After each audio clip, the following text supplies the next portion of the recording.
Did you know about the NSA before the whole Snowden controversy in June? Yes. When did he, like... June. In June. Snowden? No, not in June. Yes, I did. Yes. Not very much, but a little bit, yeah. Not really. Sort of. I remember hearing about it a little bit before that, I think. I'd heard it in like history class and like my AP government class. We had mentioned like different agencies within the government that are used to like not necessarily spy, but like gather information and stuff on America.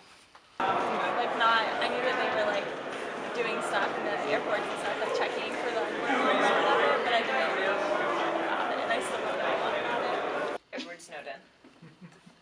No. Okay. I have not. I don't think so. I remember hearing my debater friends saying something about like a blacklisted budget that nobody was allowed to know about. But I didn't really know exactly. Like, I thought that they were a foreign, like, you know, CIA type agency. I didn't know they had any action, like, in the U.S. at all, so I didn't know much about them. No, I had absolutely no idea what the NSA was, who Snowden was, even before this class, so absolutely not. What does NSA stand for?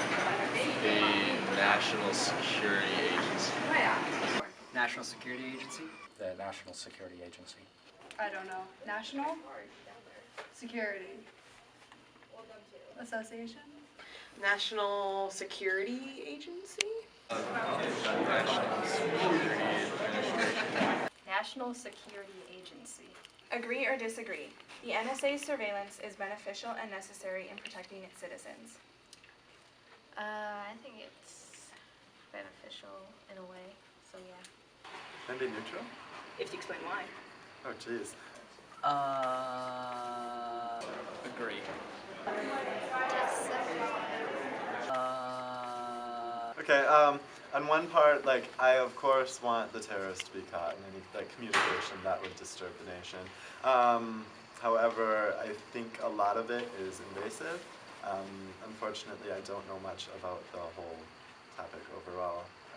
Disagree. Some people might be doing secret things that can cause terror for the country, and we should get ahead on that. But, like, in a limited way. Okay, you want to explain why?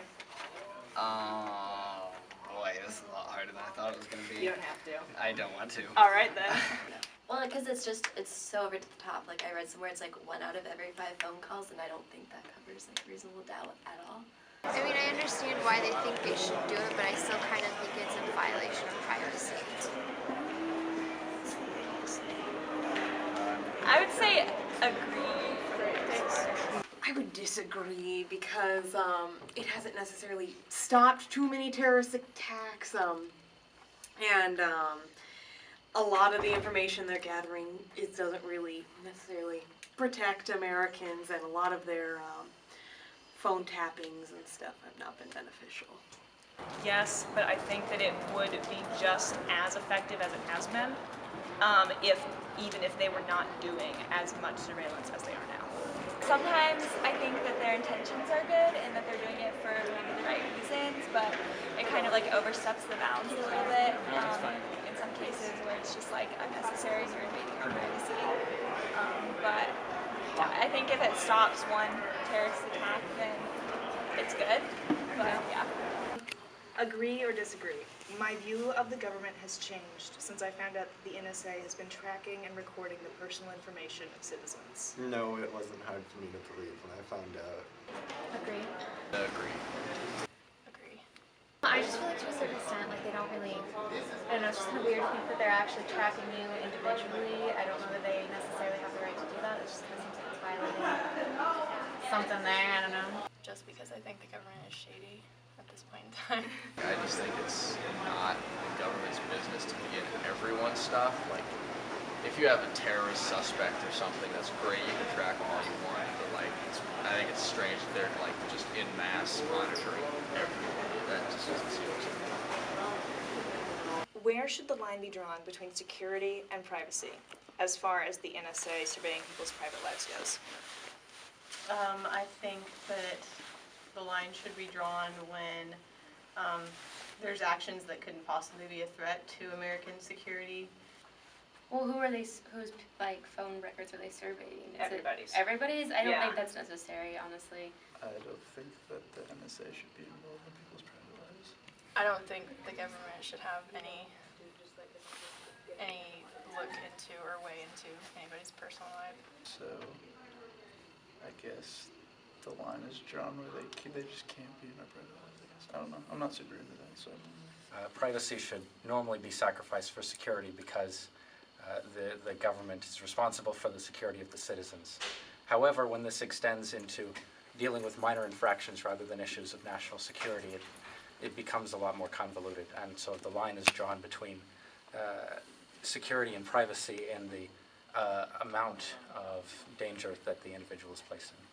Like, unless they have like a reason to have a threat, or like if there's a threat presented through a specific like agency or like group of people, then I don't think they should be surveying anybody's emails or phone records. I don't know. Probably when it starts to like hurt people or if it has to do with terrorism. You know, I'm really not sure. I think honestly what the NSA has done, at least as far as what it says they should be able to do, which is like they can't actually listen to the conversation, they just know the frequency and stuff. That would be fine, I think, if they had informed people that they were being watched. As it was, going behind the backs of the American citizens is deceitful and honestly makes me really doubt that this country still believes in the ideals of the republic democracy that we supposedly are. Has the knowledge that your personal information is most likely being recorded affected the way you live your everyday life? No, not at all. I mean, I think privacy is important, but you know, given that I'm not keenly aware of the fact that I might be being surveyed in some sense, I'm not even convinced that I am, it hasn't changed the way that I live. No, I feel bad for them if they're over, listening or anything. No, it hasn't. I mean, I have really nothing to hide. I'm not really doing anything that I feel is bad, so not really. I don't really change anything that I'm doing. I mean, I'm not doing anything wrong, so I mean, at least I don't think I am, so I guess not really. It has not. I mean, not really. I don't tend to think about it that much. No, like I don't think I'm doing anything bad. So I guess I'm just gonna do whatever, like whatever I've been doing. Agree or disagree? The current government is truly by the people, for the people.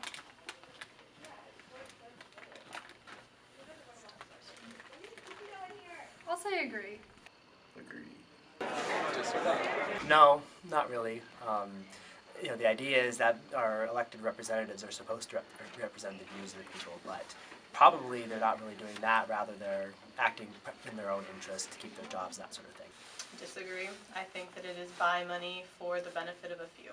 Well, I say definitely by the people, because we vote for our representatives. And then I'd like to say for the people, because I'd like to think the government is, you know, acting for our benefit. Just like as far as like, just like a small example, like Goldman Sachs or whatever, contributing millions and millions of dollars, like, you know, like buying the White House, contributing to both parties. Yeah, that's just a small part, but I don't think that they represent a small minority. I would say disagree. People who are making decisions are often not acting in the general interest of the American people. I'd say agree. Like, I know that the government, there's always controversy about it, but I think we're still a democracy and we're still run by the people, and it's still for the people for the best interest. So maybe I'm just optimistic and like naive, but I would say